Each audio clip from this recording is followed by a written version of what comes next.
پرانے زمانے کے ایک بادشاہ نے غلاموں کے بازار میں ایک غلام لڑکی دیکھی جس کی قیمت بہت زیادہ مانگی جا رہی تھی۔ بادشاہ نے لڑکی سے پوچھا، آخر تم میں ایسا کیا ہے جو سارے بازار سے تمہاری قیمت زیادہ ہے؟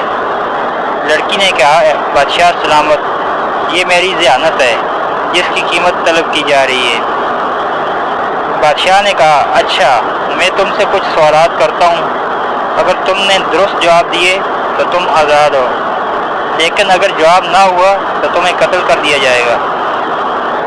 لڑکی آمادہ ہوگی۔ تب بادشاہ نے پوچھا، سب سے قیمتی لباس کون سا ہے؟ سب سے بہترین خوشبو کون سی ہے؟ سب سے لذیذ کھانا کون سا ہے؟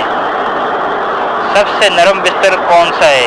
اور سب سے خوبصورت ملک کون سا ہے؟ لڑکی نے غلاموں کے بازار کے تاجر سے کہا، میرا گھوڑا تیار کرو کیونکہ میں آزاد ہونے لگی ہوں۔ پھر پہلے سوال کا جواب دیا، سب سے قیمتی لباس کسی غریب کا وہ لباس ہے جس کے علاوہ اس کے پاس کوئی دوسرا لباس نہ ہو۔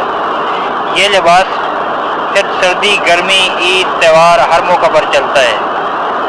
سب سے خوبصورت خوشبو ماں کی ہوتی ہے، بھلے وہ مویشیوں کا گوبر ڈھونے والی مزدور ہی کیوں نہ ہو۔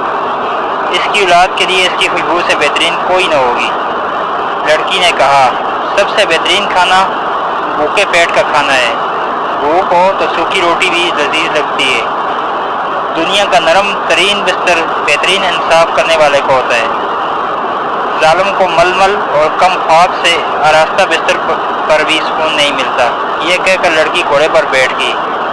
بادشاہ جو مبہوت یہ سن رہا تھا، اچانک اس نے چون کر کہا، لڑکی تم نے ایک سوال کا جواب نہیں دیا، سب سے خوبصورت ملک کون سا ہے؟ لڑکی نے کہا، بادشاہ سلامت، دنیا کا سب سے خوبصورت ملک وہ ہے جو آزاد ہو، جہاں کوئی غلام نہ ہو اور جہاں کے حکمران ظالم اور جاہل نہ ہو۔ لڑکی کے اس آخری جواب میں انسانیت کی ساری تاریخ کا قصہ تمام